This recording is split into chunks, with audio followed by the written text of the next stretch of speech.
One day you can be on top of the world, and the next day the world's on top of you.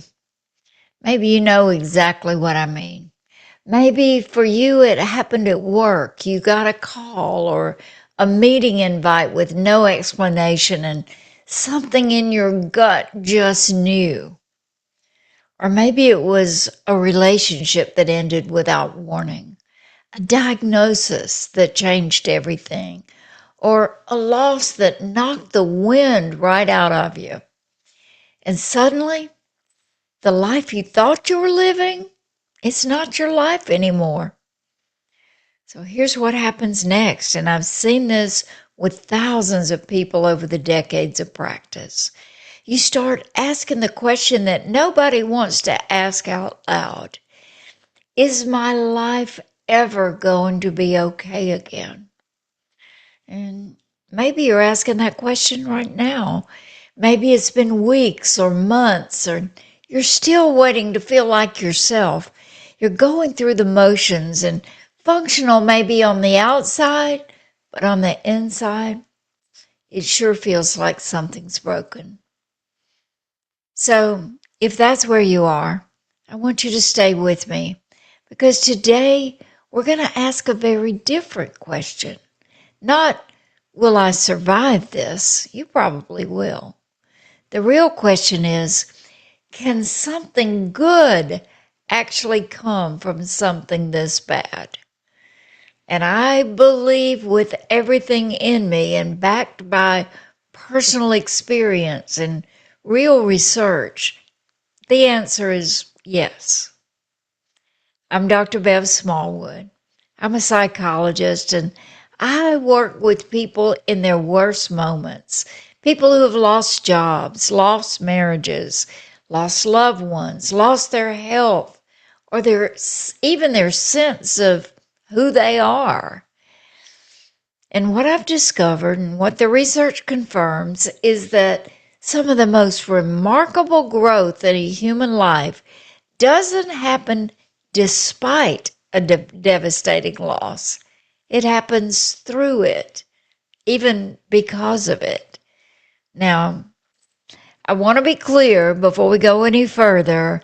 I'm not here to put a pretty bow on your pain. I'm not going to tell you everything happens for a reason or that you should be grateful for what happened to you. Hogwash.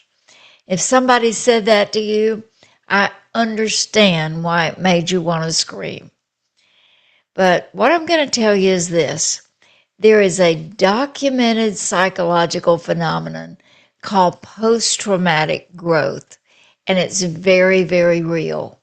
Today, I want to show you what it looks like, and we'll do it through the story of someone we'll call Michael.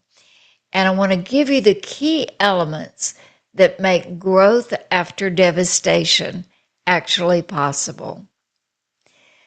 So here's what makes devastating life events so dangerous. It's not just the loss itself. It's the story the loss tells you about your future. Because when something terrible happens, your brain doesn't just register pain, it draws conclusions. And those conclusions can trap you. I'll never recover from this. I'm too old to start over. This proves I wasn't good enough. Everything I worked for is gone. Those kinds of statements, they're the real villains. Not the event itself, but the meaning that your mind makes of that event. So let me tell you about Michael. He was 52 years old, 17 years with the same company, a senior vice president. He had that corner office, the one with a window and the parking lot, the whole deal. His identity was completely wrapped up in that job. It wasn't what he did, it was who he was. And then on a Tuesday morning, HR called him in. Corporate restructuring. His entire division was eliminated. He was out by Friday. Michael told me later, I didn't just lose a job, I lost myself. So Michael spent the first 3 months, he just barely getting out of bed. His wife was pretty worried and his kids didn't know what to say. He'd worked hard his whole life and now it felt like the ground had disappeared beneath him. So what Michael was experiencing was completely normal because when trauma hits, and yes, major job loss is trauma, you go through a period researchers call the shattering of assumptions. The beliefs you built your entire life on, that hard work pays off, that loyalty is rewarded, that the future is somewhat predictable. And those beliefs shatter, and that's genuinely painful. But here's what Michael didn't know yet, and what most people don't know when they're in the middle of it. The shattering isn't the end of the story. It can be the beginning. So let's talk about post-traumatic growth. The post-traumatic growth research, which was pioneered by psychologists Tedeschi and Calhoun. I can hardly say Tedeschi. Anyway, it tells us that certain people don't just recover from devastating events, they actually grow beyond where they were before. They don't go back to baseline, they go beyond it. So, what are those essential elements that make that possible? Let me give you 4.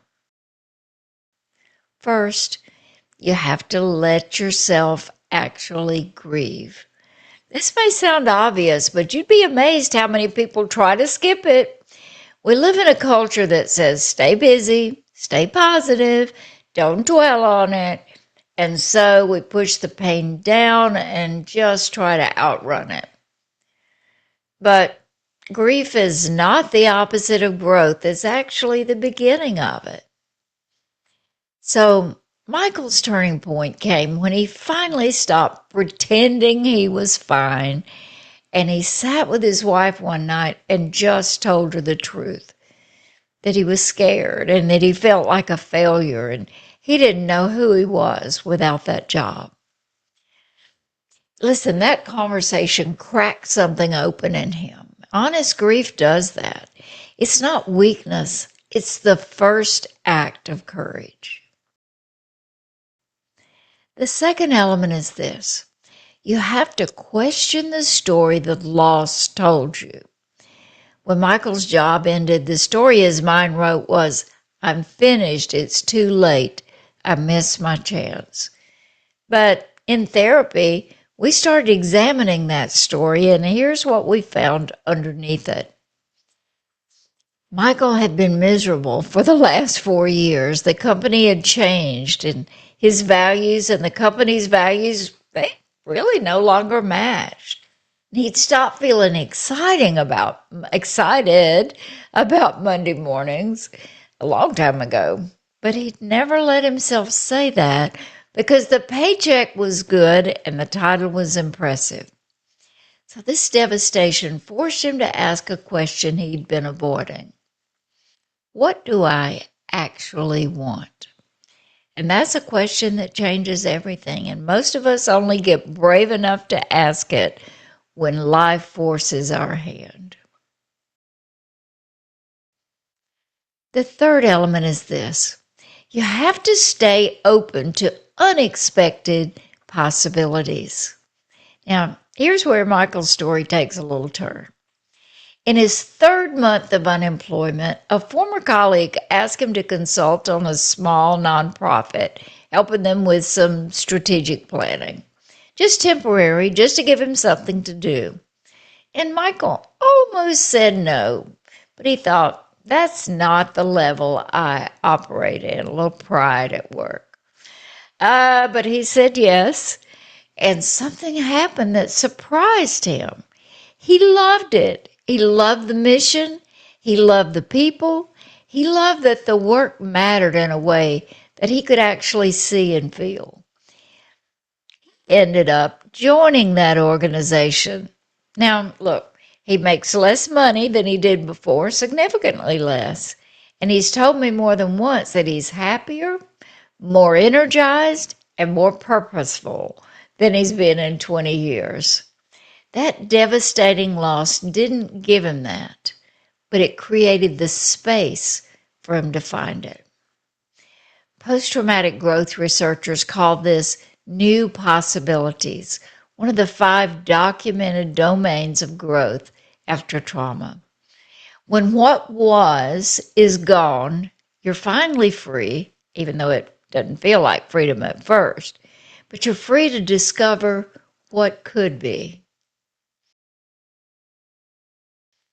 Element 4, you have to connect with something bigger than the loss. And this is the element that separates people who grow from those who just survive. The people that experience real post-traumatic growth don't just rebuild their lives. They rebuild around a deeper why. Their suffering becomes connected to something, a purpose, a contribution, a faith, a calling. Michael started coaching other mid-career professionals going through job transitions. He'd been through it and he knew the terrain. He could tell them with authority, there is a way through. I know because I walked it. His pain actually became some of his credentials.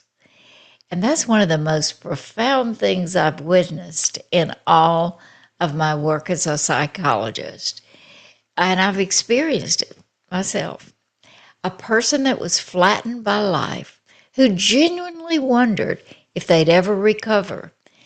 And they discovered that the hardest chapter became the foundation for their most meaningful work. That's post-traumatic growth. Not the absence of scars, but wisdom growing around that wound.